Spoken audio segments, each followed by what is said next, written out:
Melihat tubuhnya yang bolong, Hannibal jatuh berlutut di tanah, meringis kesakitan, darah masih menetes dari lukanya, tapi dia tidak bisa berbuat apa-apa selain menggertakkan giginya menahan rasa sakit yang luar biasa. Di atas sana, seorang konstelasi duduk di tahtanya, menatapnya dengan mata yang penuh rasa superior, dengan suara yang tenang namun penuh otoritas. Dia berkata, "Jangan khawatir, kau tidak diizinkan mati di ruangan ini." Hannibal mengangkat kepalanya dengan napas tersengal, menatap sosok misterius itu dengan pandangan tajam. "Kecuali aku menginginkannya," lanjut konstelasi itu dengan nada yang dingin. Tiba-tiba, rasa sakit di tubuh Hannibal menghilang, luka di dadanya yang menganga mulai tertutup, dan dalam sekejap, tubuhnya kembali seperti semula, seolah kejadian tadi hanyalah ilusi. Hannibal terdiam, lalu bergumam dalam hati, ruang yang aneh ini, ditambah fenomena kuat yang tidak masuk akal, ini adalah dunia imajiner konstelasi. Dia melirik sekeliling, merasakan tekanan sihir luar biasa yang membuat tubuhnya terasa berat dan tidak nyaman. Matanya kemudian tertuju pada sosok dengan tengkorak bertanduk kambing yang duduk di atas tahta. Perlahan, Hannibal menarik napas dan berkata, "Kau itu, konstelasi dari Ilio, yaitu Tuguikan." Konstelasi itu menyeringai, terdengar suara tawa kecil yang samar. "Ternyata kau bisa mengenaliku lebih cepat dari yang kuduga," ujarnya. "Benar, aku adalah Tugui." Hannibal menatap Tugui dengan penuh kewaspadaan. Dengan suara yang masih sedikit terguncang, dia berkata, "Di luar juga ada keributan. Apa anggotamu yang melakukan penyerangan kepada, kenapa menargetkan kami?" Tugui menyeringai, lalu menjawab dengan tenang, "Keributan itu, mungkin disebabkan oleh The One. Sepertinya dia sudah tahu kalau kalian yang menyerang anaknya." Mata Hannibal sedikit melebar. Dalam hatinya, ia bergumam, "Kalau Gun datang, sial, semua ini gara-gara 3 pembunuh itu gagal menanganinya." Tugui menatapnya tajam dan berkata, "Sejak awal, kalau bukan karena dia, kami sudah membunuh kalian semua." Hannibal menelan ludah. "Kenapa?" tanyanya. "Bukankah dari awal kalian mengincar Kim Jo-yu? Itu berarti kita punya target yang sama, bukan?" Tugui tertawa kecil sebelum menjawab, "Awalnya kami kira dia adalah target kami." Lalu, dengan suara yang lebih serius, ia melanjutkan, "Apa kau tahu kriteria kami dalam menetapkan target?" Hannibal mengerutkan dahi. "Entahlah." Tugui bersandar di tahtanya, lalu berkata, "Anak itu disebut yang terkuat, terlepas dari julukan orang lain, hanya mereka yang bersikeras mengaku sebagai yang terkuat yang akhirnya mati." Hannibal semakin bingung. "Apa, kalau begitu, alasan Dewan generasi sebelumnya mati?" Tugui menyeringai lebih lebar. "Itu karena dia membual bahwa dialah yang terkuat." Ia menatap Hannibal dengan tajam sebelum menambahkan, "Padahal dia hanya sampah yang tidak pantas mendapatkan gelar itu."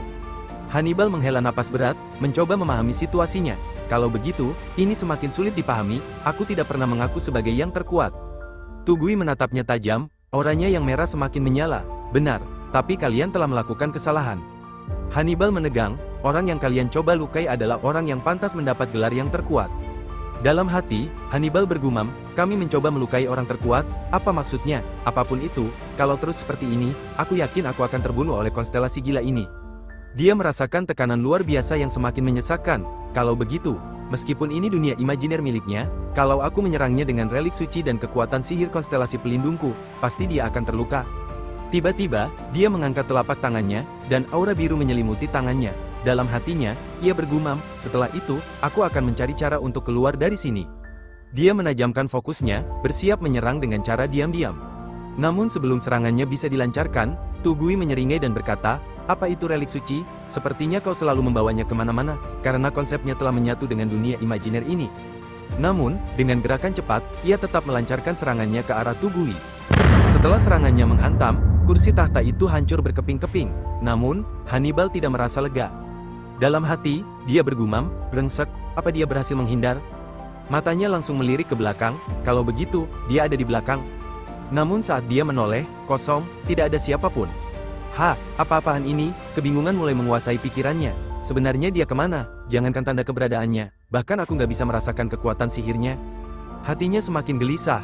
Apa hal seperti ini mungkin terjadi di dunia imajiner konstelasi, menyembunyikan kekuatan sihir yang seharusnya meluap? Dia menggertakkan giginya. Sial, di mana dia? Tiba-tiba, suara pelan terdengar di belakangnya.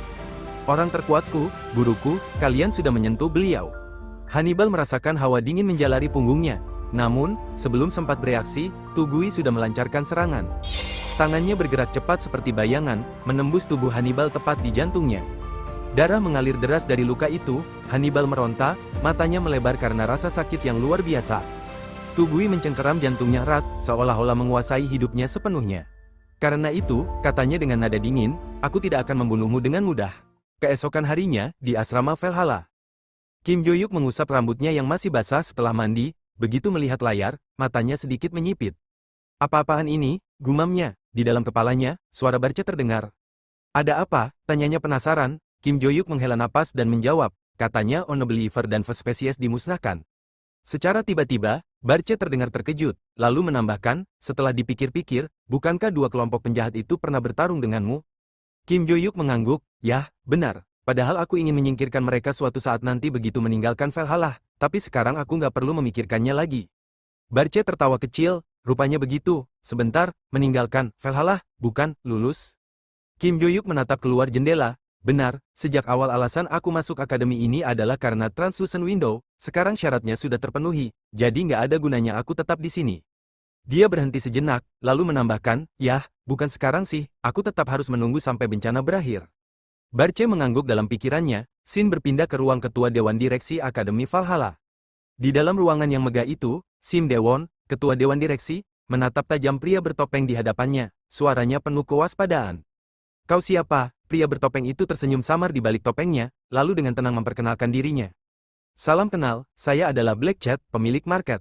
Shin Daewon mengernyit, merasa nama itu tidak asing di dunia bawah. Namun, sebelum dia sempat berbicara, Black Cat melanjutkan. Kalau begitu, tanpa masalah, mohon jual akademi ini pada saya. Ruangan tiba-tiba terasa lebih sunyi, Shin Daewon menyipitkan matanya dan menatap pria bertopeng di hadapannya. Sebentar, yang lebih penting dari itu, kau bilang kau adalah pemilik market? Black Cat mengangguk santai, benar, rupanya Anda tahu tentang market. Shin Daewon menghela napas pelan, benar, meskipun aku belum pernah menggunakannya. Black Cat tersenyum, ya, kebanyakan orang berbakat seperti itu. Namun, ekspresi Shin Daewon menjadi lebih serius. Bagaimanapun juga, aku tidak bisa menjual Valhalla ke tempat yang mencurigakan. Black Cat mendecakkan lidahnya, begitu ya, tiba-tiba, dia menjentikkan jarinya, dan dalam sekejap, sebuah koper muncul di atas meja, koper itu penuh dengan tumpukan uang yang mengilat. Bagaimana kalau dengan ini? Tanyanya dengan nada santai. Namun, Shin Daewon hanya menatap koper itu dengan ekspresi datar. Aku tidak membutuhkan uang, salah besar jika kau berpikir aku akan menyerahkan akademi ini hanya karena uang. Dia menatap Black Cat dengan tajam, apa kau tahu dengan tekad apa aku membangun akademi ini? Saat aku masih aktif sebagai hunter, ujarnya sambil mengingat masa lalunya, Korea sangat rentan terhadap labirin dan monster yang muncul, kejahatan yang dilakukan oleh manusia bisa diselesaikan oleh polisi biasa. Tapi untuk kasus penyerangan yang dilakukan oleh monster, pemerintah mengirimkan surat resmi kepada guild dan hunter kontrak dari guild yang menanganinya. Dia berhenti sejenak, tampak seperti terhanyut dalam ingatan lama. Pemerintah juga membentuk tim tanggap monster yang terdiri dari kontraktor untuk merespon monster. Tapi, karena kontraktor dipilih secara sembarangan, mereka menjadi kelompok sampah yang lebih buruk daripada anggota guild. Karena itulah aku bertekad, aku harus membuat akademi untuk melatih kontraktor dan hunter yang sebanding dengan level luar negeri di Korea. Shin Daewon memandang Black Cat dengan lebih serius. Karena itu, sekarang aku berhasil mengelola akademi ini. Kontraktor hebat dari Valhalla aktif di berbagai bidang selain menjadi Hunter Guild. Berkat itu juga, kecepatan respon monster di Korea saat ini adalah yang tercepat di dunia. Dia menatap Black Cat dengan tatapan penuh tekad. Kau sudah paham dengan tekad apa aku mengelola akademi ini, kan? Black Cat menanggapi dengan tenang, ya, Anda luar biasa, saya tidak bilang akan mengubah moto pengajaran Anda, Ketua Dewan Direksi. Anda boleh mengelola akademi dengan kebijakan yang sudah ada, dan pada dasarnya, saya hanya ingin menjadi pemilik akademi saja.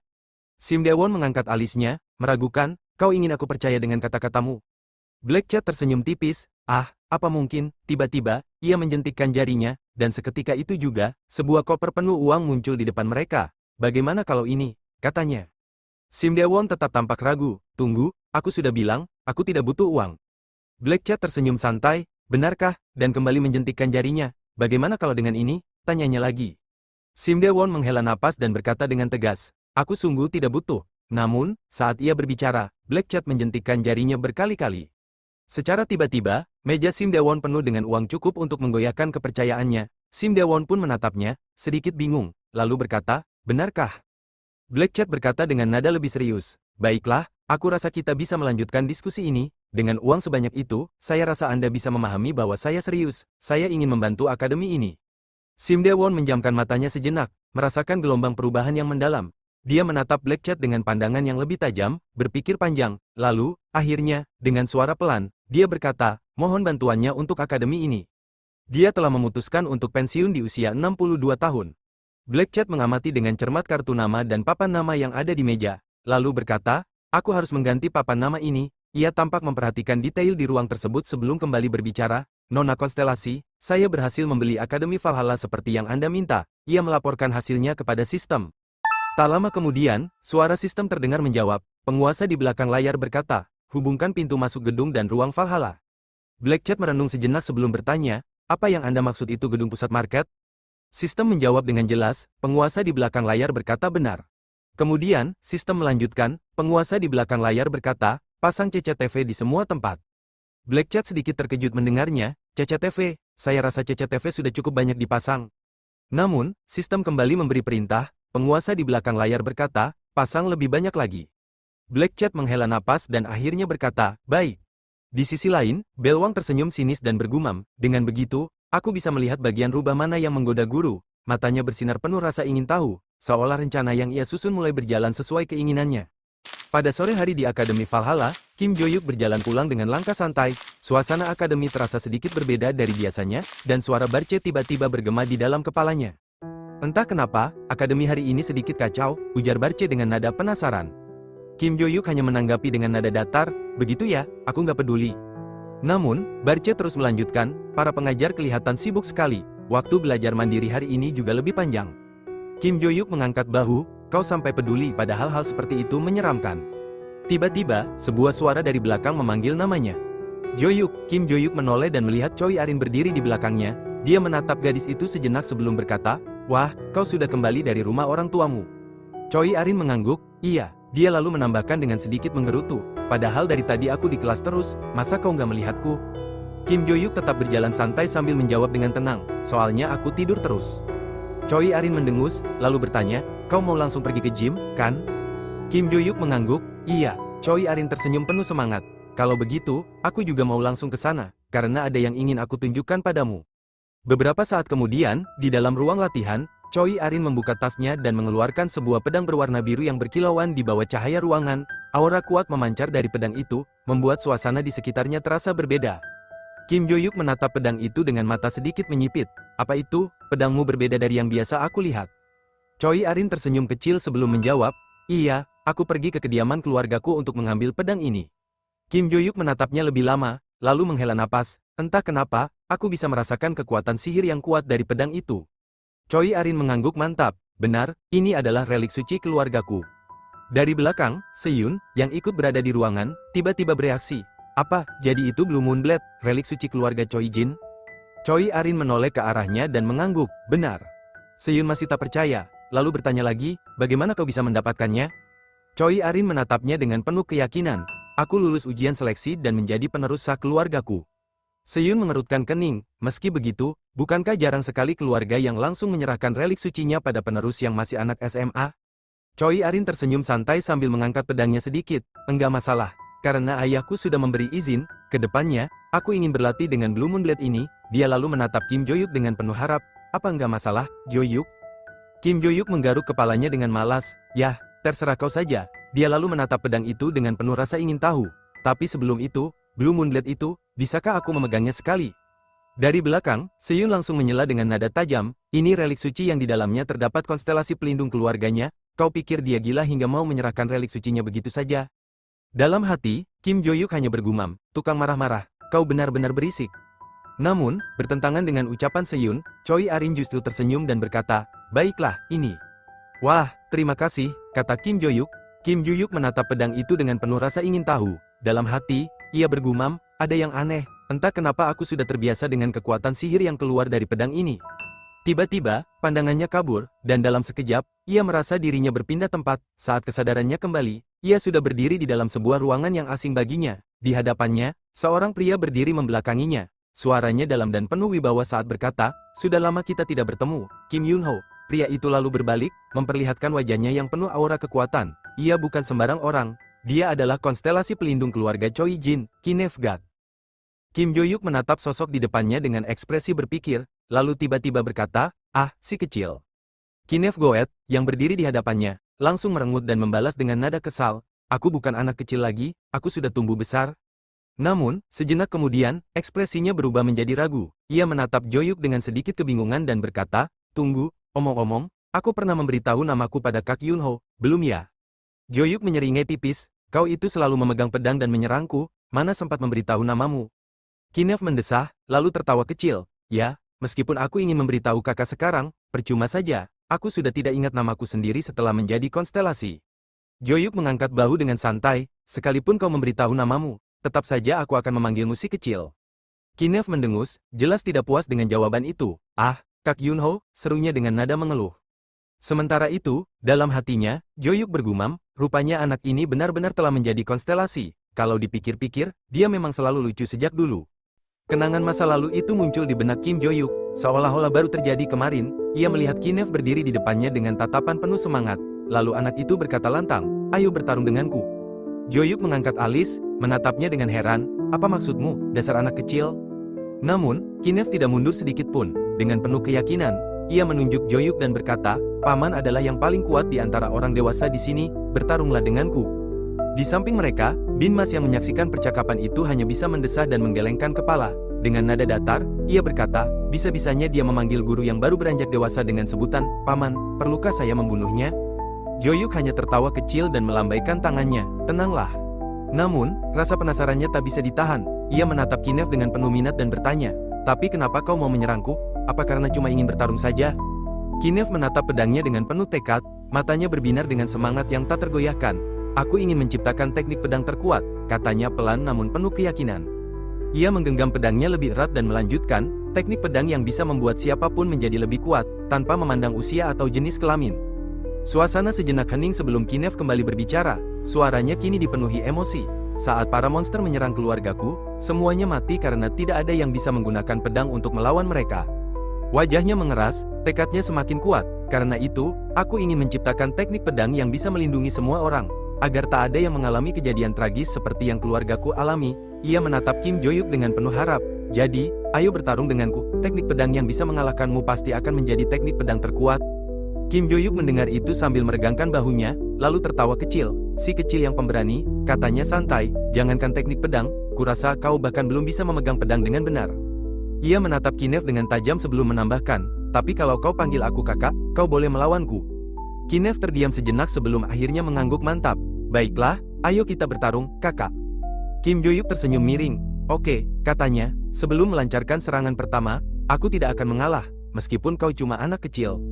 Saat kenangan itu melintas di benaknya, Kim Joyuk menghela napas dan berkata, saat kau merengek mengajakku bertarung seminggu sekali, itu cukup merepotkanku. Kinev tersenyum kecil dan menjawab, seandainya kakak Yunho sekali saja mengalah padaku, hal itu tidak akan terjadi.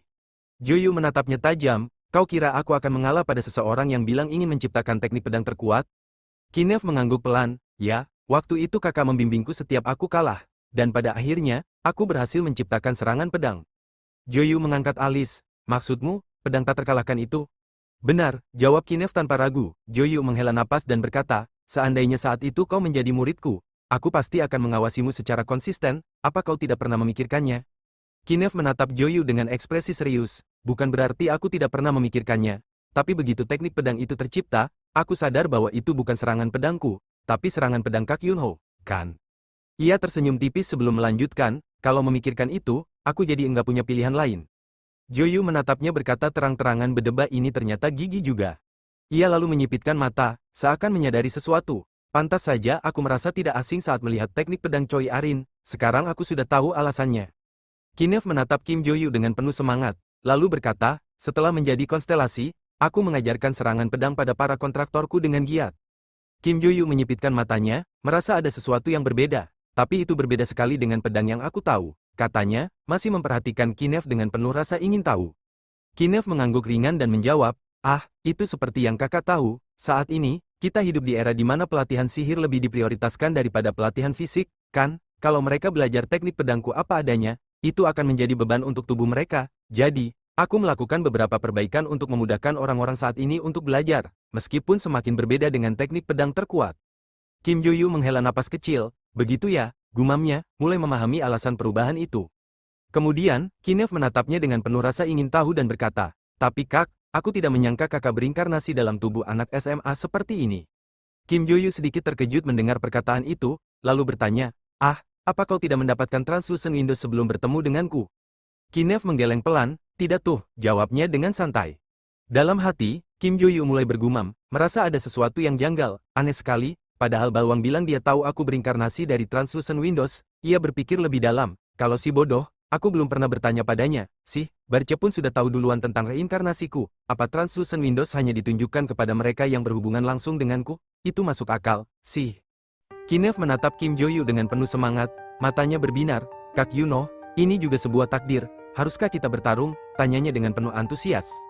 Kim Jo-yu menyeringai kecil, merasakan nostalgia yang menyeruak dalam pikirannya. Baiklah, katanya. Sudah lama aku tidak melihat bakat si anak kecil ini. Mendengar itu, Kinev semakin bersemangat. Oke, katanya, sambil bersiap dengan pedangnya. Dia mengangkat senjatanya dengan mantap, senyum penuh gairah terukir di wajahnya. Aku sangat bersemangat setelah sekian lama, lanjutnya dengan suara penuh tekad. Tanpa menunggu lebih lama, Kim Jo-yu segera melancarkan serangannya. Angin berdesir tajam saat pedangnya menebas udara, dan dalam sekejap, pedang mereka bertemu. Beberapa saat kemudian, Kim Jo-yu menghela napas dan menatap Choi Arin. Bagus, sudah selesai lihat-lihat, katanya dengan nada santai. Choi Arin mengangguk. Oke, jawabnya singkat. Kim Jo-yu menunjuknya dan kembali berbicara, kali ini dengan sedikit lebih serius. Konstelasimu sangat hebat, berlatihlah teknik pedang sambil sering berkomunikasi dengannya. Choi Arin menatapnya dengan penuh tekad. Baik, katanya mantap. Di sisi lain, Kinev yang kelelahan terjatuh ke tanah, menghela napas panjang. Wah, yang benar saja, konyol sekali, gumamnya dengan ekspresi setengah pasrah, tak menyangka betapa sengit pertarungan tadi. Beberapa hari kemudian, di China, tepatnya ke kediaman keluarga Seol, di dalam sebuah ruangan, sebuah meja bulat, di sekelilingnya, 4 orang duduk berkumpul dalam suasana yang tampak serius.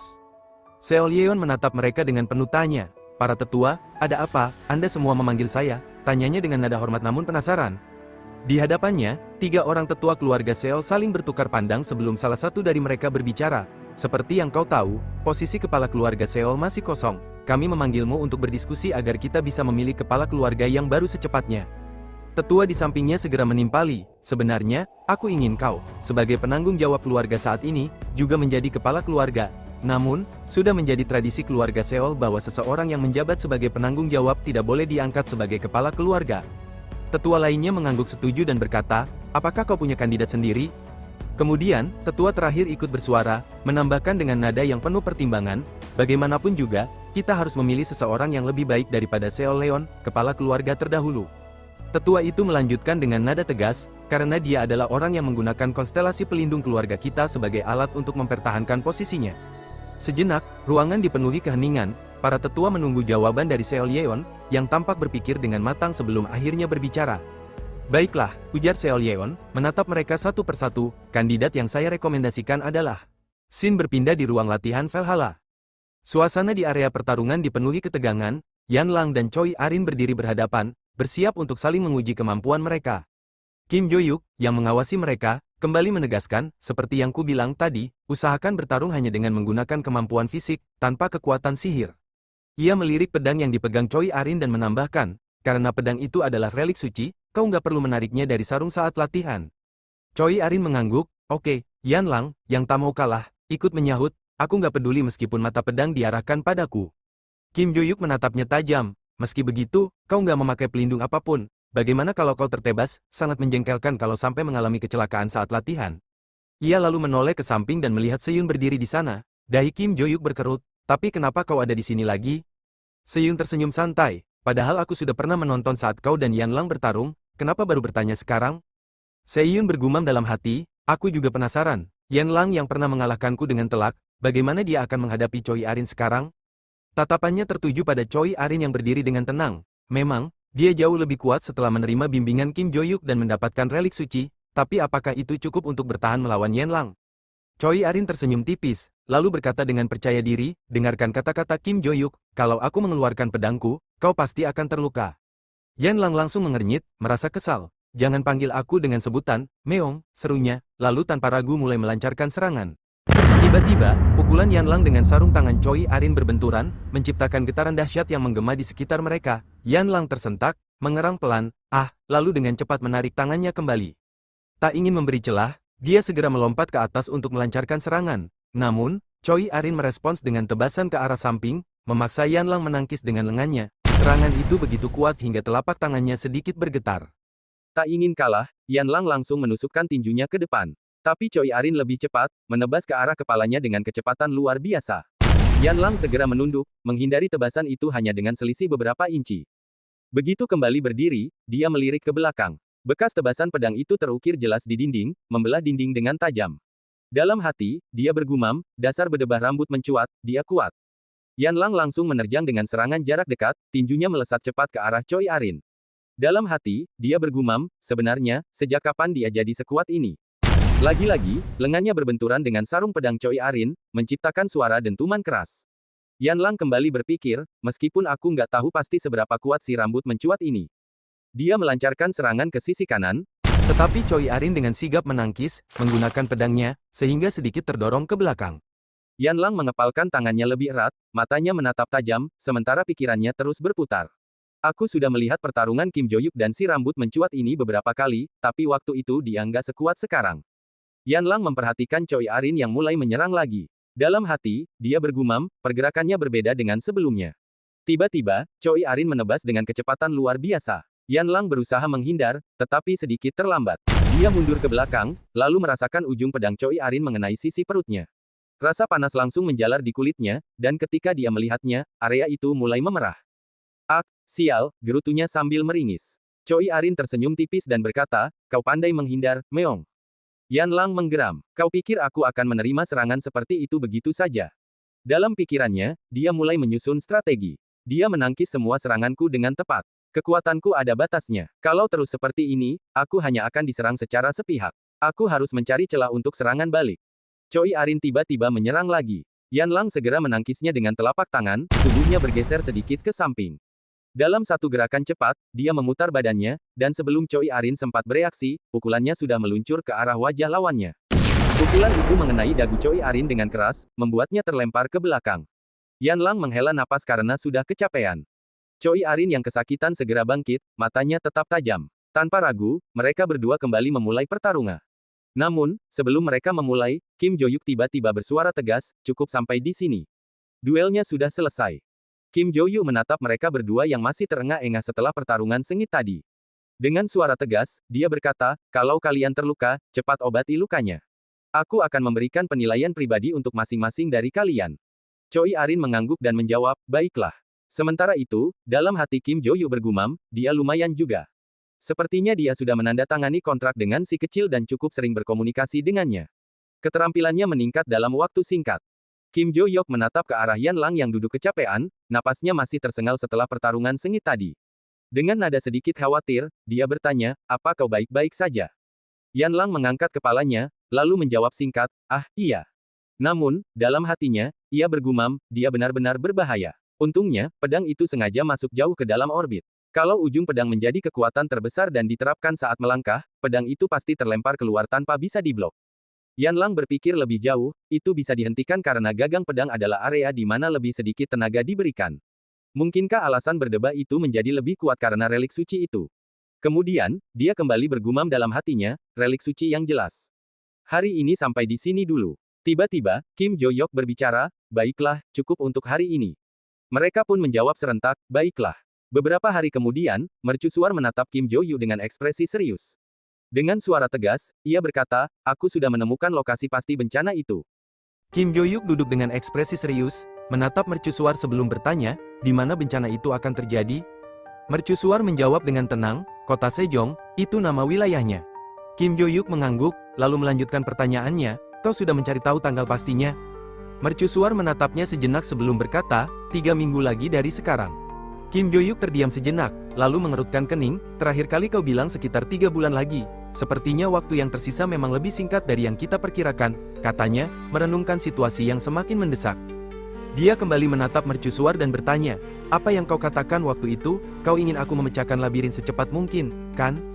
Mercusuar mengangguk, "Benar." Kim Jo-yuk menarik napas dalam, lalu bertanya lagi, "Kalau aku masuk ke dalam labirin, bagaimana dengan monster yang meledak di luar?"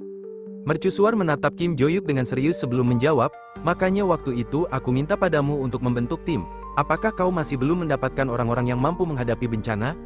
Kim Jo-yuk terdiam sejenak, merenung dalam pikirannya. Lalu, dengan suara mantap, dia berkata, "Mungkin ada orang-orang yang mampu melakukannya." Mercusuar mengangkat alisnya sedikit, tertarik dengan jawaban itu, "Benarkah?" Kim Jo-yuk mengangguk, "Kita harus mengatur beberapa kontraktor dan menempatkan mereka di seluruh tempat sebelum bencana terjadi. Mercusuar mengangguk setuju. Itu ide yang bagus, katanya, sebelum menambahkan, tapi karena kau yang harus membunuh pemilik labirin sendirian, fokuslah pada tugasmu. Kim Jo-yuk menarik napas dalam dan menjawab, baiklah. Lalu, dia menatap mercusuar dan merangkum rencana mereka. Jadi, mari kita simpulkan lagi. Aku akan memakai cincin ini dan menerobos labirin secepat mungkin. Cara menaklukkannya adalah dengan menangkap bos labirin, bukan menghancurkan batu labirin. Benar begitu? Mercusuar menatap Kim Jo-yuk dan berkata dengan tegas, benar, lakukanlah seperti itu. Kim Jo-yuk menghela napas, lalu bertanya, setelah itu, apa yang harus kulakukan? Tiba-tiba, mercusuar menjentikkan jarinya, dan sebuah kristal ungu muncul di tangannya. Dengan santai, dia menyerahkannya kepada Kim Jo-yuk. Gunakan ini, katanya. Kim Jo-yuk menerima kristal itu dengan alis berkerut. Apalagi ini? Tanyanya curiga. Mercusuar tersenyum tipis, kristal teleportasi sekali pakai. Jika kau menanamkan sihir ke dalamnya, kau akan langsung berpindah ke tempat ini. Kim Jo-yuk menatapnya ragu, ke tempat ini, bukankah kau yang harus menanamkan sihirnya? Mercusuar mengangguk pelan, tentu saja bisa seperti itu. Tapi ada batasan di dalam labirin ini, aku tak bisa melihat semuanya dengan jelas. Saat bencana terjadi, aku berencana untuk terus mengamati pergerakan pemilik labirin. Karena itu, sebaiknya kau langsung berpindah begitu labirin sudah bersih. Kim Jo-yuk menghela napas dan menggenggam kristal itu erat. Aku mengerti, jawabnya. Mercusuar tersenyum puas. Kalau begitu, persiapkan dirimu dengan baik. Sampai jumpa 3 minggu lagi, katanya, sebelum menjentikkan jarinya sekali lagi dan menghilang. Beberapa saat kemudian, Kim Jo-yuk bergumam dalam hatinya. Aku harus menghubungi Adelia terlebih dulu dan menyiapkan kontraktor keluarga Fentric. Dia melirik ponselnya dan kembali berpikir, kurasa akan lebih mudah membawa anak-anak yang kubimbing saat ini, mereka gak akan menghambat. Lagi pula, 3 minggu lagi adalah akhir pekan seperti hari ini. Aku harus mengajukan izin keluar. Haruskah aku meminta bantuan pada Bu Lilia terlebih dulu? Ya, halo, suara di ujung telepon menyapa lebih dulu. Halo, aku ingin mengajukan izin keluar, kata Kim Jo-yuk. Namun, sebelum dia sempat menjelaskan lebih jauh, suara di telepon terdengar panik. Jo-yuk, ada masalah besar. Kim Jo-yuk mengernyit, ada apa? Bu Lilia terdengar gelisah. Aku dipecat dari Valhalla. Kim Jo-yuk terdiam sejenak sebelum akhirnya merespons dengan nada datar, rupanya begitu. Bu Lilia terdengar kesal, rupanya begitu, bukankah kau terlalu kasar? Kim Jo-yuk menghela napas, pasti kau dipecat karena memang pantas dipecat. Tidak mungkin, protes Bu Lilia, aku mungkin terlihat sedikit ceroboh di depanmu. Tapi sebagai instruktur, aku selalu melakukan pekerjaanku dengan baik, penilaianku selalu sempurna, di luar mengajar, aku juga secara konsisten mengirimkan makalah tentang monster. Kim Jo-yuk mulai merasa ada yang aneh, memecat instruktur yang bereputasi baik di tengah semester, dan bukan saat liburan, pikirnya. Bu Lilia menghela napas, suaranya terdengar lebih sedih, sekalipun ketua dewan direksi diganti, bukankah ini terlalu mendadak? Mata Kim Jo-yuk menyipit, apa, ketua dewan direksi diganti? Bu Lilia terdengar ragu sejenak sebelum menjawab, ini dirahasiakan dari murid-murid, entah bagaimana, semuanya diminta tutup mulut agar tidak muncul artikel apapun. Dalam hati, Kim Jo-yuk bergumam, ini mencurigakan, apa korelasinya mengganti dewan direksi secara rahasia? Kalau begitu, karena Lilia sudah dipecat, aku jadi nggak bisa menggunakan izin keluar akademi dengan bebas, apa sudah waktunya aku keluar dari sini?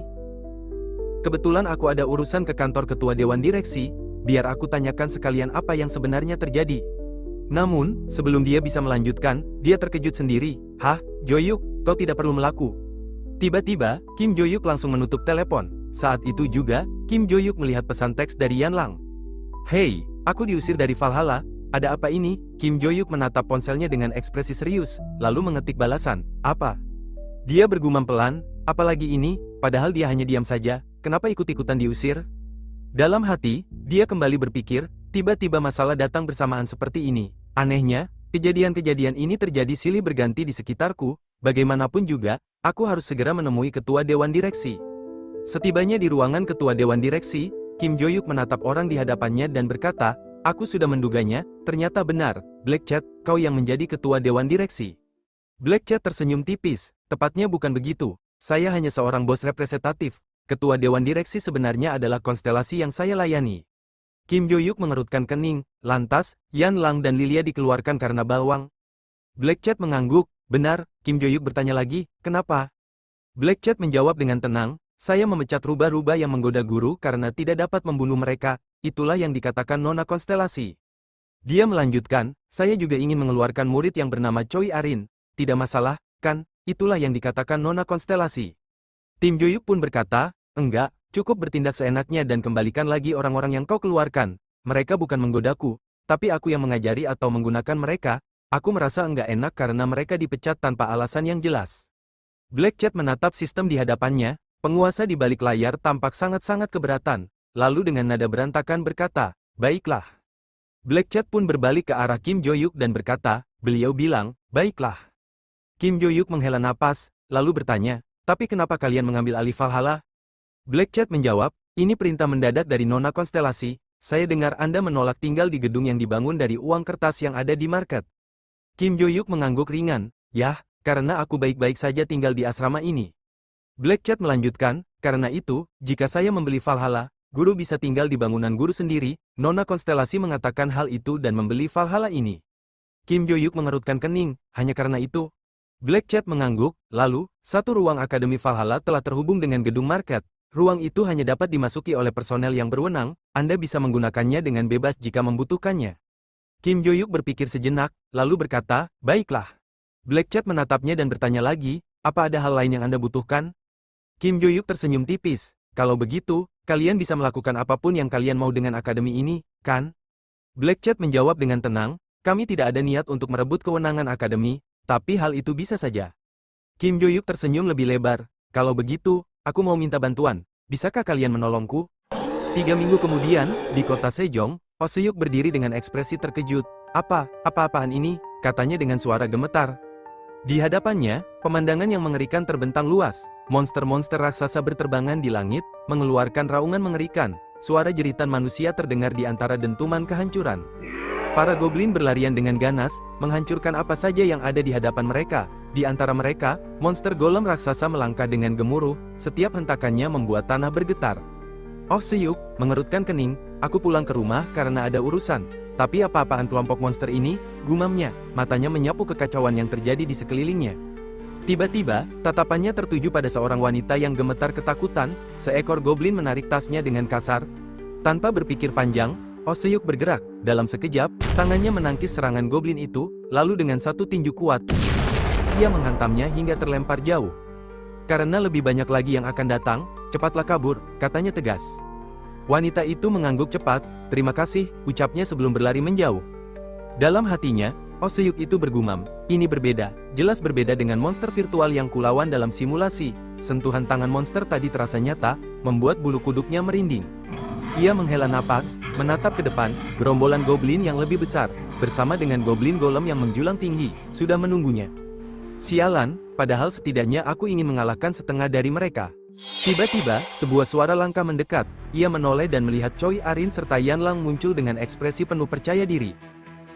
Oh Se-yuk itu terkejut. Yanlang menyeringai, lalu tanpa ragu, menerjang ke arah para goblin. Tinju kerasnya menghantam mereka satu persatu, membuat tubuh mereka terpental ke segala arah. Di sisi lain, Choi Arin menghunus pedangnya. Dengan gerakan cepat dan presisi, ia menebas beberapa monster dalam sekali ayunan, membuat mereka roboh tak berdaya. Se-yun yang datang dari belakang melihat kekacauan itu dan berkata santai, "Wah, masalahnya sudah teratasi."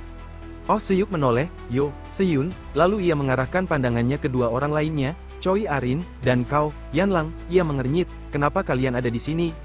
Yanlang menyeringai sambil menunjuk ke belakangnya, "Aku rasa kau harus bertanya padanya." Tiba-tiba, tanpa suara, seseorang sudah berdiri di belakang mereka. Kim Jo-yuk, tatapan tenangnya penuh arti, seolah sudah mengetahui segalanya. 2 minggu sebelumnya, Kim Jo-yuk berkumpul dengan Black Cat dan juga murid-muridnya di auditorium Valhalla. Yanlang yang penasaran bertanya, "Ada apa kau memanggil kami? Bukankah kita sudah menyelesaikan latihan fisik?" Kim Jo-yuk menggaruk kepalanya sambil menjawab, "Aku memanggil kalian karena ada yang ingin kutanyakan secara pribadi. Tapi sebelum itu, kalian bisa lihat masker kucing di sana kan?"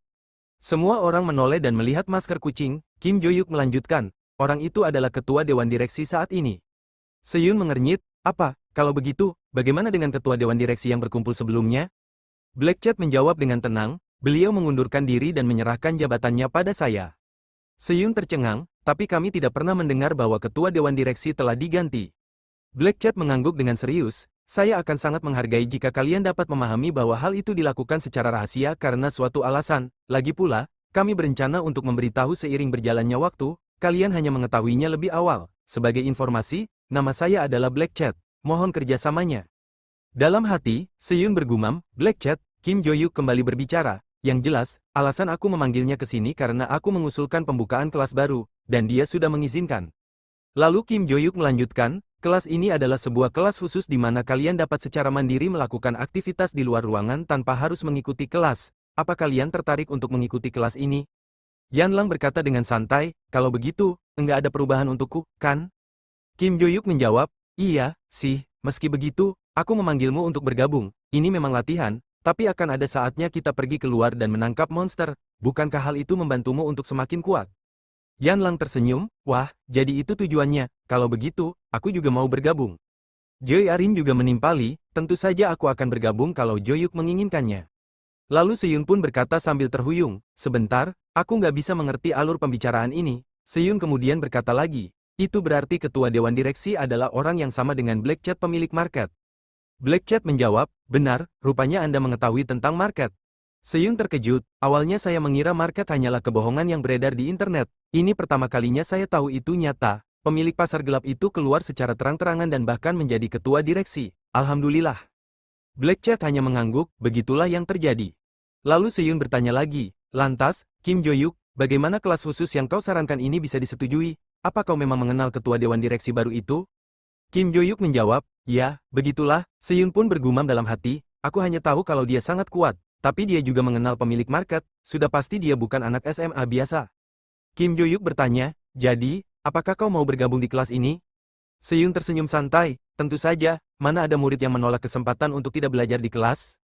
Lalu Black Cat menimpali, tentu saja mereka akan dikecualikan dari kelas dasar dan ujian tertulis, tapi tetap ada syaratnya. Kim Jo-yuk meliriknya, syarat, Black Cat melanjutkan, pada acara yang memerlukan paparan publik, seperti kompetisi atau ujian praktik, mereka tetap harus berpartisipasi. Kim Jo-yuk mengerutkan kening, bukankah kita tidak pernah membicarakan hal itu? Black Cat tersenyum tipis, pada awalnya memang begitu, tapi setelah dipikir-pikir lagi, saya juga memiliki peran di sini. Di satu sisi, ini adalah hak istimewa terbaik sebagai seorang murid, tetapi harus ada hal-hal yang bisa meyakinkan para siswa dan instruktur lain. Dia melanjutkan dengan nada serius, siswa yang bergabung di kelas khusus ini harus cukup kuat untuk diterima oleh siswa dan instruktur lainnya, memang tidak ada masalah dengan itu, tapi sungguh suatu kerugian bagi akademi jika memasukkan murid-murid terkuat di Valhalla ke kelas khusus seperti ini tanpa kontribusi yang lebih besar. Jadi, saya akan sangat menghargai jika mereka dapat terus meningkatkan status Valhalla dengan melakukan aktivitas eksternal. Kim Jo-yuk mengangkat alis, maksudmu, kita tidak boleh membunuh monster di luar begitu saja? Black Cat mengangguk, itu bagus, tapi saya juga berharap mereka bisa memamerkan kekuatan mereka di depan murid-murid lain. Saya meminta ini bukan sebagai Black Cat, tapi sebagai ketua dewan direksi Valhalla. Kim Jo-yuk sedikit menghela napas sambil memandangi sekeliling, lalu berkata, yah, pokoknya ada syarat seperti itu, apa ada di antara kalian yang berubah pikiran? Yan Lang menjawab dengan santai, entahlah, kalau aku sih akan tetap bergabung karena nggak ada yang berubah padaku. Tapi sepertinya mereka juga berpikiran yang sama denganku. Dengan serempak, Choi Arin dan Seyun mengangguk setuju, iya, benar. Kim Jo-yuk mengangguk dengan puas, oke, kalau begitu, bagi kegiatan eksternal pertama kelas ini adalah. Kembali ke masa sekarang, Kim Jo-yuk, tatapan tenangnya penuh arti, kalau nggak salah, kau, Oh Se-yuk, kenapa kau datang ke sini? Oh Se-yuk, menjawab dengan nada datar, justru aku yang seharusnya bertanya. Rumah keluargaku ada di sini, jadi aku datang untuk menghabiskan akhir pekan. Tapi begitu aku datang, kekacauan ini sudah terjadi. Kalau kalian, kenapa ada di sini?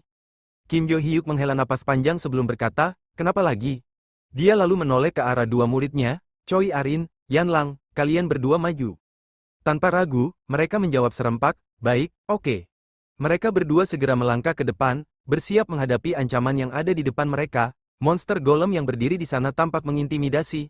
Tubuhnya besar dan kokoh seperti batu raksasa yang hidup.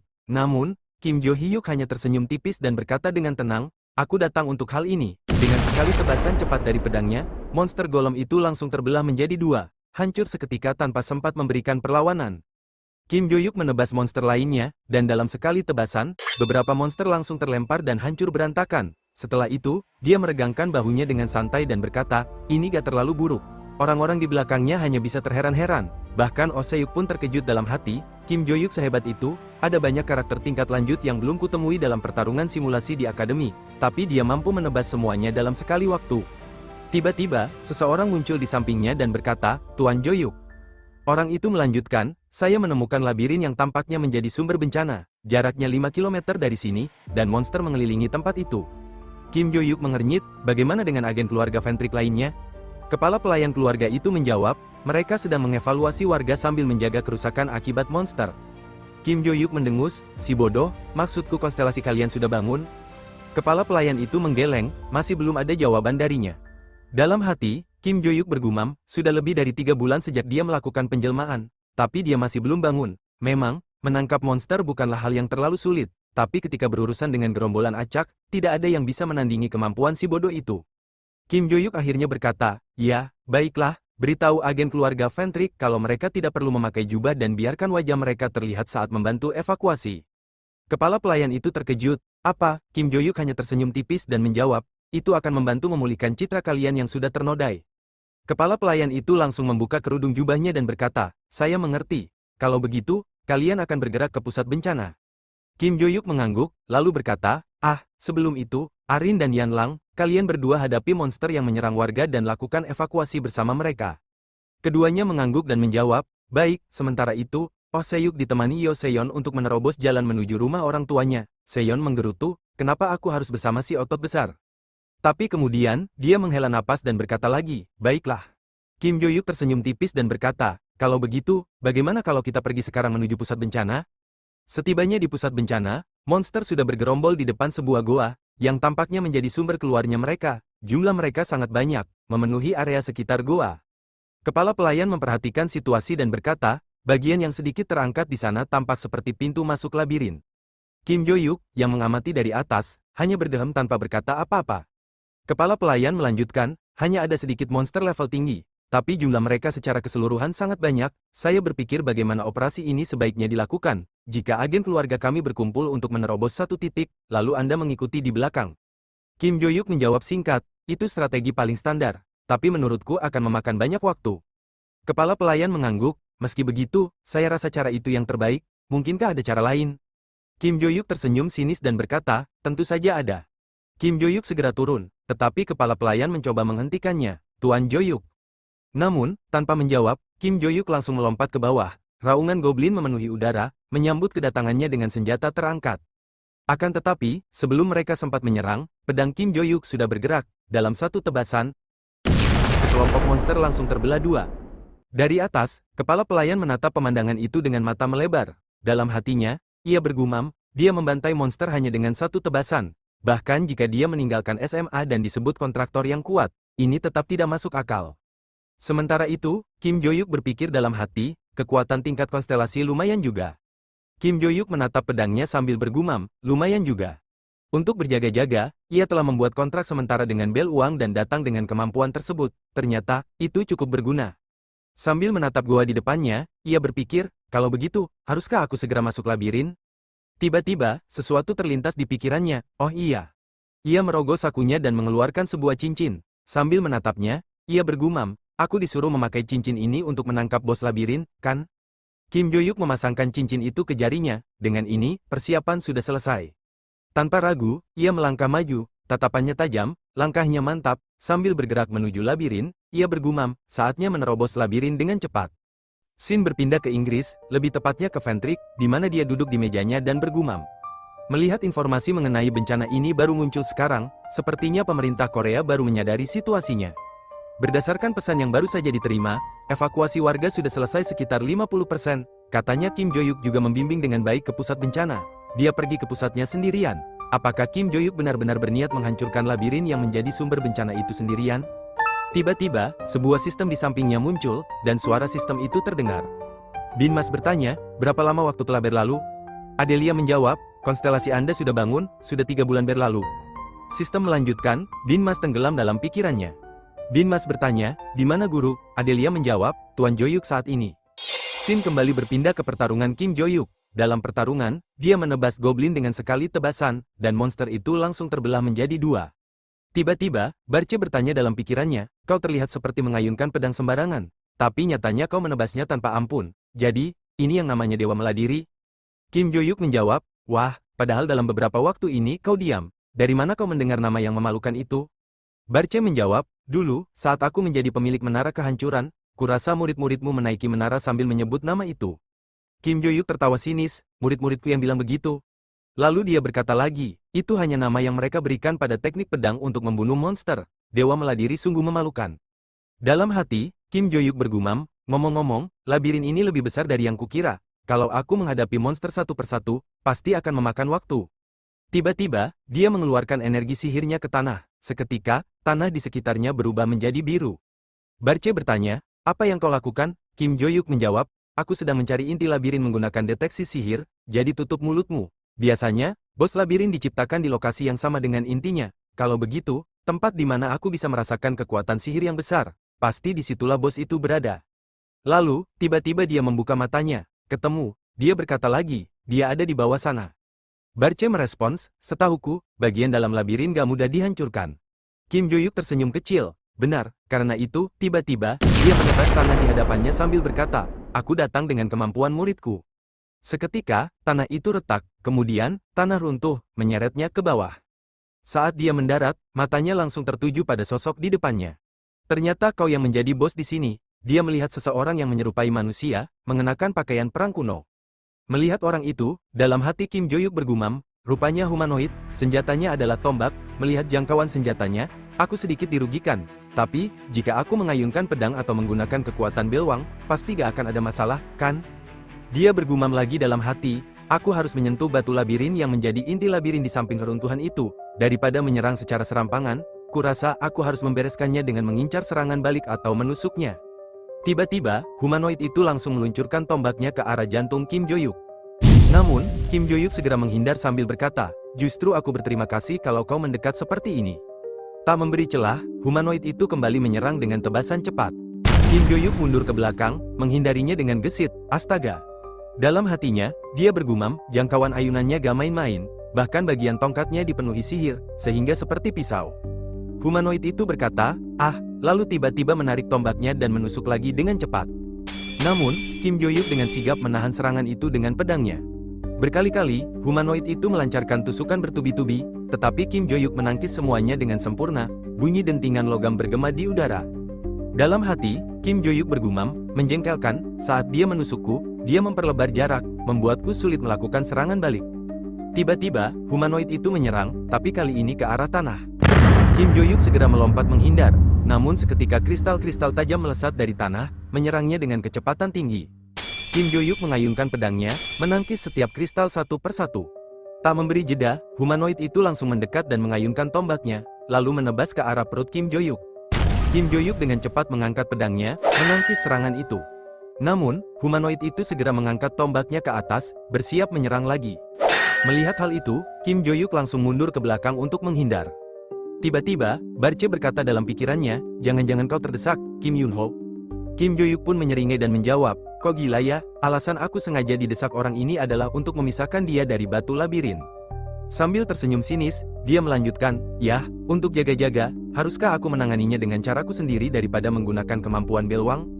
Kim Jo-yuk segera menghunuskan pedangnya. Dalam sekejap mata, humanoid itu mendadak kesakitan, dan Kim Jo-yuk sudah berada di belakangnya. Tanpa sempat bereaksi, tubuh humanoid itu tiba-tiba terbelah menjadi beberapa bagian. Saat itu juga, cincin di tangan Kim Jo-yuk mulai bersinar, lalu menyerap semua energi bahkan seluruh sisa humanoid itu. Barce, yang memperhatikan, bertanya, sepertinya ada sesuatu yang tersedot ke dalam cincin, apa itu? Kim Jo-yuk menjawab, kurasa itu penyerapan nama, seperti yang pernah dikatakan pemandu jalan, meskipun aku yakin kau enggak mendengarkannya sih. Tiba-tiba, dia tersenyum sinis, tapi tadi kau bilang apa, aku terdesak, apa ingatanmu samar-samar karena sudah lama enggak dipukuli? Barce segera berkata, maaf, Kim Jo-yuk pun menoleh ke sesuatu dan berkata, kalau begitu, bagaimana kalau kita keluar sebelum labirin ini hancur?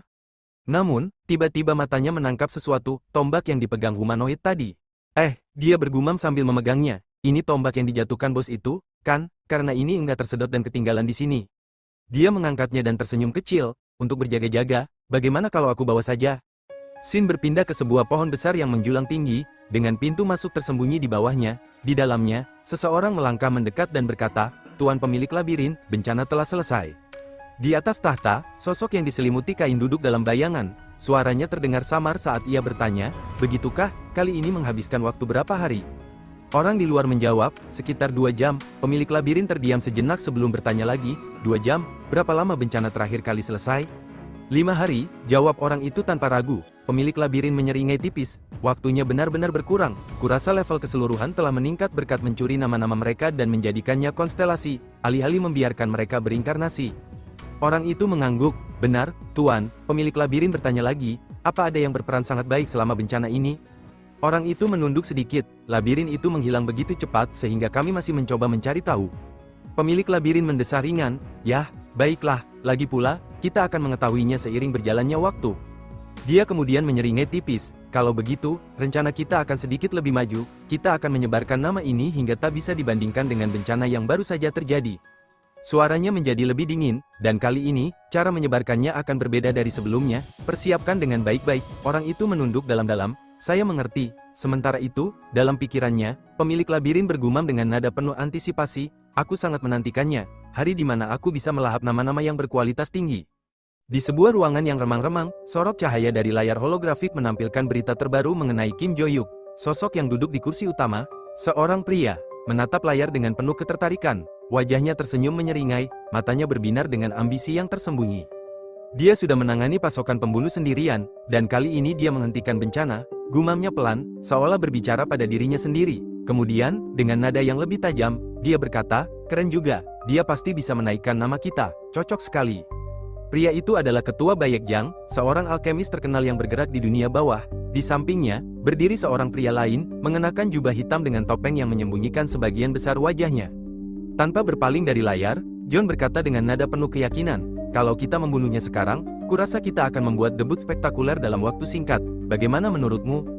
Orang bertopeng itu tetap diam sejenak sebelum akhirnya berbicara. Suaranya terdengar datar namun penuh pertimbangan, tentu saja yang Anda katakan itu benar, katanya, tapi itu akan berbahaya jika kurang persiapan.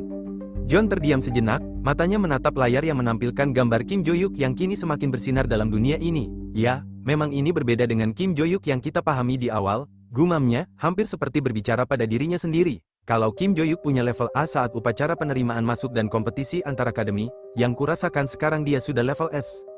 Pria bertopeng itu mengangguk pelan, suaranya tetap tenang namun penuh pemahaman. Benar. John tersenyum tipis, namun ada kegigihan yang jelas terpancar dari matanya. Kalau begitu, aku yang harus turun tangan langsung, ujarnya, suara penuh keyakinan. Lalu dia menoleh kepada pria bertopeng itu dan berkata, kumpulkan para anggota, kita akan merencanakan serangan mendadak terhadap Kim Jo-hyuk.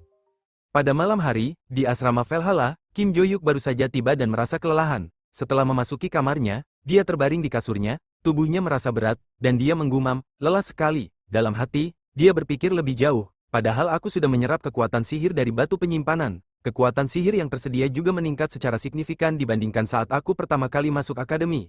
Tapi tetap saja aku masih di bawah masa jayaku.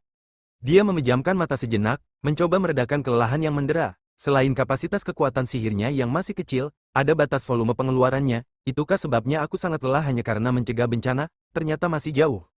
Kim Jo-hyuk bergumam lagi dalam hati, urusan dengan bos labirin lebih merepotkan dari yang kukira. Apa kebanyakan berdebah yang diberi nama pemilik labirin memang sehebat itu?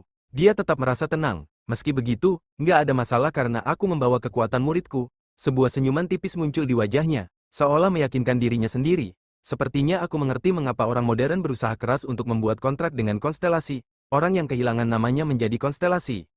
Tiba-tiba, dalam pikirannya, Barce berkata, kau kelihatan banyak pikiran. Kim Jo-hyuk membalas dengan nada santai, aku begini karena para kolesterolasi. Barce yang mendengar itu hanya menghela napas, lalu berkata, sepertinya kau harus berpindah ke tempat pemandu jalan setelah menangkap bos. Apa kau enggak mendengar kata-kata itu? Tiba-tiba, Kim Jo-hyuk teringat sesuatu dan langsung pergi menuju tempat mercusuar. Begitu tiba di sana, mercusuar segera bertanya, kau sudah datang, apa kau menyelesaikan bencana itu dengan baik? Kim Jo-hyuk mengangguk, lalu menjawab, ya, aku sudah menangkap bos labirin dan menghentikan bencana. Namun, saat dia berkata itu, tiba-tiba kristal ungu yang ada di tangannya menghilang begitu saja. Melihat itu, mercusuar hanya tersenyum tipis, toh itu kristal sekali pakai, tidak masalah. Namun, tiba-tiba mercusuar menunjuk pada sesuatu yang dibawa oleh Kim Jo-hyuk dan bertanya, tomba apa itu? Kim Jo-hyuk melihat tomba yang ia bawa dan berkata, ah, ini tomba yang dibawa bos labirin. Ini tidak terserap ke dalam cincin, jadi aku membawanya karena merasa aneh. Mercusuar mendengarnya dengan seksama dan berkata, benarkah, aneh sekali, bisa-bisakah kau menunjukkan cincin itu?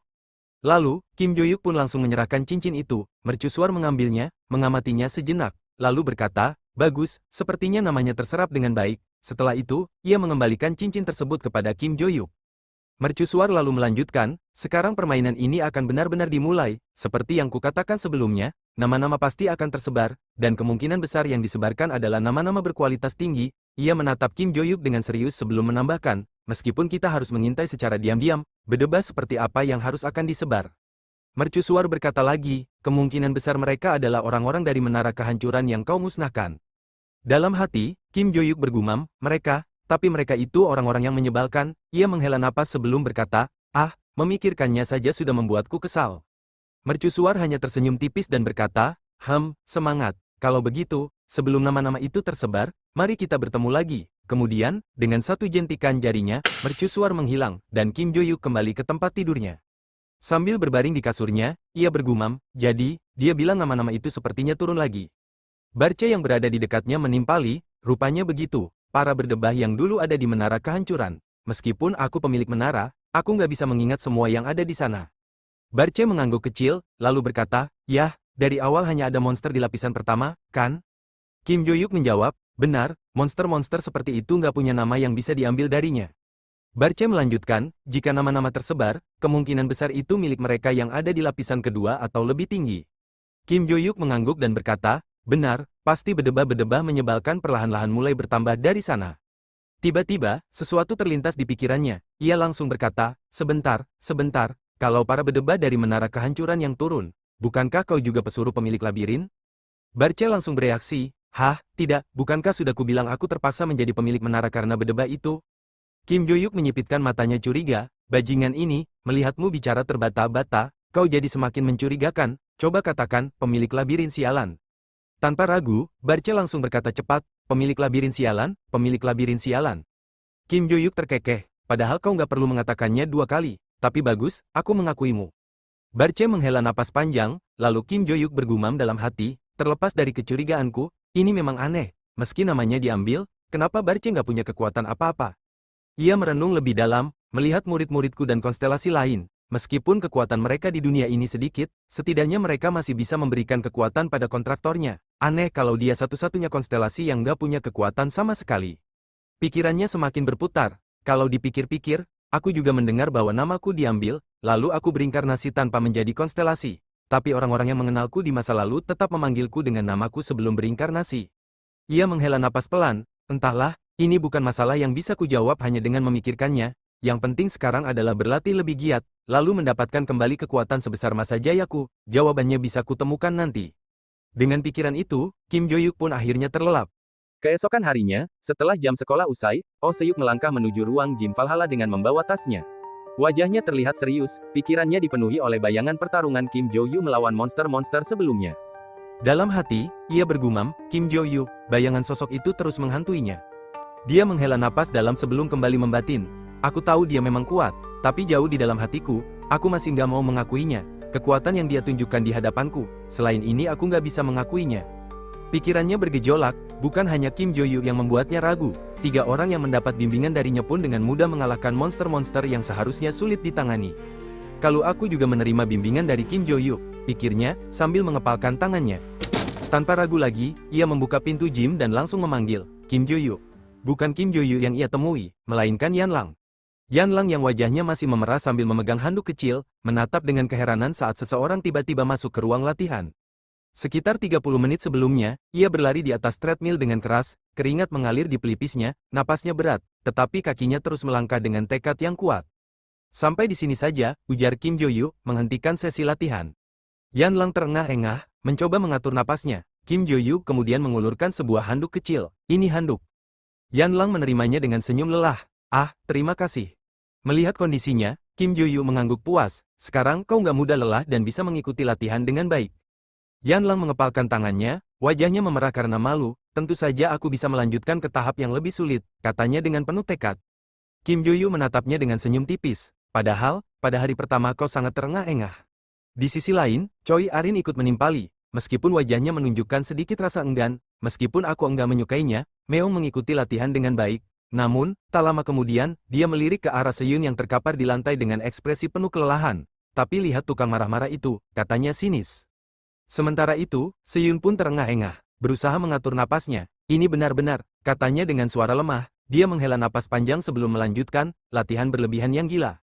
Kim Ju-yu hanya menatapnya dengan ekspresi datar. Bukankah kau ikut karena sudah tahu latihan ini sangat keras? Seyun menatapnya dengan tatapan lelah, masih berusaha menenangkan tubuhnya yang kelelahan. Mana aku tahu kalau latihannya sekeras ini, keluhnya, merasa tertipu oleh ekspektasinya sendiri. Kim Ju-yu menatap mereka dengan tenang sebelum berkata, kalau merasa lelah, kau boleh menyerah dan kembali ke kelas yang sebelumnya. Namun, Seon menggeleng dengan tekad, kelas ini lebih baik daripada di sana, aku akan berusaha lebih keras. Choi Arim, yang mendengar itu, hanya mendengus pelan, Cih. Seon langsung menoleh, matanya menyipit curiga, barusan kau bilang, Cih. Choi Arim menatapnya santai, ternyata kau mendengarnya. Seon mengepalkan tangannya, lihat saja, aku akan segera mengejar kalian. Kim Ju-yu menatap mereka sebentar sebelum berkata, biasanya, setelah ini, aku harus memperbaiki gaya bertarung kalian, tapi, kelelahan yang menumpuk saat mencegah bencana pasti masih tersisa, jadi, olahragalah secara mandiri lalu istirahat. Mereka mengangguk serempak. Oke, tiba-tiba, Choi Arin menoleh ke arah Kim Ju-yu dan bertanya, kalau kau sendiri, apa yang akan kau lakukan? Kim Ju-yu menjawab dengan santai, aku akan kembali ke asrama dan melatih sihirku. Choi Arin mengangkat alis, kalau begitu, aku juga mau melakukan itu. Kim Ju-yu menghela napas kecil, kalian enggak perlu mengikutiku sampai seperti ini, tapi, terserah kalian saja. Sambil melangkah pergi, dia berkata, karena selanjutnya kita akan berlatih mulai dari tubuh bagian atas, haruskah menandainya lebih dulu? Choi Arin menatapnya dengan sedikit antusias, bolehkah seperti itu? Kim Ju-yu mengangguk pelan sebelum berkata, ya, kalau di gym, lingkungan sekitar pasti enggak sopan, tapi yang memakai gym ini hanya kita dan si besar itu, kan? Choi Arin, yang mengikutinya dari belakang, mengangkat bahu, iya, sih. Sementara itu, Seon yang masih tinggal di tempatnya menoleh ke arah Yanlang, kalau begitu, aku juga mau pergi, kau masih mau di sini? Yanlang mengangguk, iya, aku masih belum lelah, jadi mau olahraga lagi. Seon tersenyum kecil, kau juga luar biasa, tapi jangan terlalu berlebihan, sampai jumpa besok. Yanlang melambaikan tangan, oke, saat Seon pergi, Yanlang menatap tangannya dan bergumam dalam hati, aku benar-benar merasa menjadi lebih kuat di bawah bimbingan Kim Jo-yu, terutama saat bencana terjadi, aku sendiri merasa para monster itu lemah. Dia mengepalkan tangannya sedikit, mengingat bagaimana Kim Jo-yu bertarung, tapi Kim Jo-yu, dia di luar standar, aku belum pernah melihat monster ditebas hingga 11 seperti itu. Sebuah senyum tipis muncul di wajahnya, mungkin Kim Jo-yu juga jauh lebih kuat daripada saat dia melawanku, luar biasa. Namun, seiring dengan pemikirannya, keraguan muncul, kenapa aku menjadi murid Kim Jo-yu, bukankah aku melakukan ini supaya lebih kuat darinya? Yanlang menghela napas pelan, tapi aku bilang dia luar biasa karena dia sangat kuat. Sebenarnya, samar-samar aku merasakan sesuatu saat bertarung dengan Kim Jo-yu. Yanlang menatap telapak tangannya dengan tatapan kosong, sulit bagiku untuk menjadi lebih kuat darinya. Kalau begitu, kenapa aku tetap menjadi muridnya? Dia menghela napas, lalu tiba-tiba tersenyum kecil. Ya, dia menyelesaikan semua masalahku dengan keluarga Seul, kan? Apalagi, dia meminjamkan asramanya tanpa ada masalah. Terlebih lagi, makan di kantin jadi gratis berkat kelas khusus. Dia tiba-tiba membeku, sebentar, benar, karena semua kenyamanan ini, makanya aku masih menjadi muridnya, kan? Sambil mengepalkan handuk yang ada di tangannya, dia merasa ragu. Tapi saat genggamannya mengencang, handuk itu terjatuh ke lantai. Yanlang tersentak, gak seperti itu. Dia bergumam lagi, matanya menatap lurus ke depan tanpa fokus. Tiba-tiba saja, aku hanya memikirkan Kim Jo-yu, entah kenapa, jantungku berdegup kencang setiap kali mengingatnya. Tangannya dengan refleks menutupi mulutnya, padahal ini latihan yang serius, tapi aku ingin melakukannya bersama Kim Jo-yu. Dia berusaha menenangkan diri, menarik napas dalam. Ayo, tenang, tadi aku sudah bertemu Kim Jo-yu dan olahraga, kan, aku bukan orang yang sentimental, jadi, ayo berhenti memikirkannya. Dia menggelengkan kepalanya keras-keras, aha, bodoh. Namun, semakin dia mencoba mengusir pikirannya, bayangan Kim Jo-yu justru semakin jelas di kepalanya, wajahnya, suara tegasnya, bahkan caranya menatap dengan penuh keyakinan. Yanlang memejamkan mata, lalu membuka lagi dengan frustrasi, bodoh, aku sudah melarang otakku untuk memikirkannya. Dia menghela napas panjang, tapi kenapa, kepikiran terus. Dengan hati yang berdebar kencang, dia menatap handuk Kim Jo-yu yang tergeletak di sana, sementara wajahnya memerah. Perlahan, dia mengambilnya, lalu dalam hati bergumam, aku mengambil handuk ini untuk kubersihkan, berdebat itu karena dia sering kelupaan mencuci handuknya, jadi, biar aku yang menggantikannya. Dia menggenggam handuk itu erat, lalu berkata lagi dalam hati, enggak ada siapa-siapa, kan, kalau begitu, sebentar saja. Lalu, tanpa ragu, dia mendekatkan handuk itu ke wajahnya, dan menciumnya. Kembali ke masa sekarang, Oh Se-hyuk menatapnya dengan bingung sebelum berkata, Yanlang. Yanlang yang masih terkejut langsung menoleh dengan wajah memerah. Kau melihatnya ya? Tanyanya dengan suara sedikit panik. Oh Se-yuk mengerutkan kening. Hah, Yanlang semakin gelisah, kau melihat aibku? Aib, Oh Se-yuk makin bingung. Yanlang mengepalkan tinjunya, kau melihatnya. Tanpa memberi waktu bagi Oh Se-yuk untuk menjawab, Yanlang langsung meninju perutnya. Oh Se-yuk mengerang kesakitan sebelum akhirnya jatuh pingsan di lantai. Dengan wajah yang semakin merah, Yanlang buru-buru berlari keluar dari ruangan latihan, meninggalkan Oh Se-yuk yang terkapar di tanah. Pada malam harinya di asrama Valhalla, Kim Jo-yuk tengah duduk dengan tenang, fokus dalam latihan meditasi. Suasana kamar yang hening seketika terganggu oleh suara dering ponsel. Dengan sedikit keheranan, dia membuka matanya dan bergumam dalam hati, "Ya, siapa itu malam-malam begini?" Dengan cepat, Kim Jo-yuk mengambil ponselnya dan menjawab, "Ada apa malam-malam begini menelponku, Adelia?" Dari ujung sana terdengar suara Adelia yang sedikit terburu-buru. "Ah, maaf, di Korea sudah malam ya, konstelasi kami sudah bangun." Kim Jo-yuk mengangguk pelan dan berkata, "Ah, itu berita yang bagus. Apa hari ini kau punya waktu?" Adelia menjawab dengan suara yang lebih tenang, "Waktu? Jika Anda menginginkannya, saya bisa meluangkan waktu." Senyuman tipis muncul di wajah Kim Jo-yuk. "Kalau begitu, tetaplah di sana sambil memegang relik suci," ujarnya. Adelia yang agak bingung bertanya, "Apa?" Kim Jo-yuk tersenyum lebih lebar dan menjawab dengan tegas, "Aku harus mempertemukan murid-muridku setelah sekian lama."